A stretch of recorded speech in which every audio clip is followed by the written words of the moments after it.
Assalamualaikum warahmatullahi wabarakatuh. Perkenalkan, nama saya Ica Siti Hodijah. Teman-teman bisa panggil saya Ica. Saya perwakilan dari kelompok 6, di mana kelompok 6 ini akan membahas tentang BEP. Apa itu BEP? BEP itu dapat diartikan sebagai suatu titik atau keadaan di mana perusahaan dalam operasinya tidak memperoleh keuntungan dan juga tidak menderita kerugian.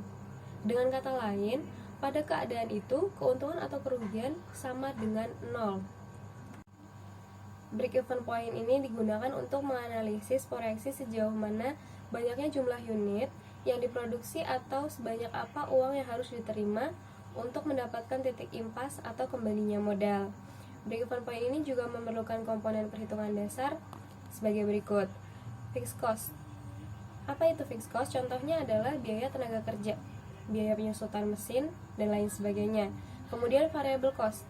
Variable cost ini contohnya biaya bahan baku, biaya listrik, dan juga lain sebagainya. Selling price. Selling price ini adalah harga jual per unit barang atau jasa yang telah diproduksi. BEP ini juga mempunyai manfaat. Apa saja manfaatnya? 1. Menentukan harga jual. 2. Menentukan tingkat penjualan minimal. 3. Pengendalian aktivitas produksi. Kelemahan analisis break-even point atau BEP. 1. Jenis barang yang dijual tidak selalu satu jenis. Kemudian, biaya tetap juga tidak selalu tetap pada berbagai kapasitas. Dan yang terakhir, biaya variabel juga tidak selalu berubah sejajar dengan perubahan volumenya. Asumsi dalam break-even point. Harga jual produksi diketahui sehingga tidak merubah harga pasar. Kemudian biaya variabel setiap unit sama dengan volume produksi, sehingga efisiensi perusahaan pada berbagai tingkat tidak berubah. Dan juga tidak ada perubahan kebijakan tentang biaya tetap secara mendadak. Perusahaan dianggap hanya menjual satu produk, dan jika kenyataannya tidak, maka perlu mempertahankan penjualan campur atau sales mix. Faktor-faktor yang meningkatkan BEP perusahaan. 1. Peningkatan penjualan perusahaan. 2. Kenaikan biaya produksi. 3. Perbaikan peralatan. Metode perhitungan BEP. Jadi metode perhitungan BEP ini ada 3. Yang pertama, BEP per unit. Rumusnya adalah BEP unit sama dengan biaya tetap dibagi harga per unit dikurangi biaya variabel per unit. Yang kedua, BEP nilai penjualan. BEP sama dengan biaya tetap dibagi 1 dikurangi biaya variabel dibagi harga.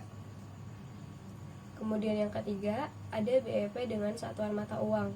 Rumusnya adalah BEP mata uang sama dengan biaya tetap dibagi kontribusi margin per unit dibagi harga per unit. Nah, di sini ada contohnya. Jadi di sini ceritanya ada fixed cost suatu toko sepatu itu adalah 500.000.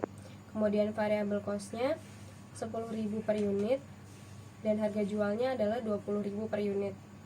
Maka BEP per unitnya adalah BEP sama dengan fixed cost dibagi harga jual dikurangi variable cost.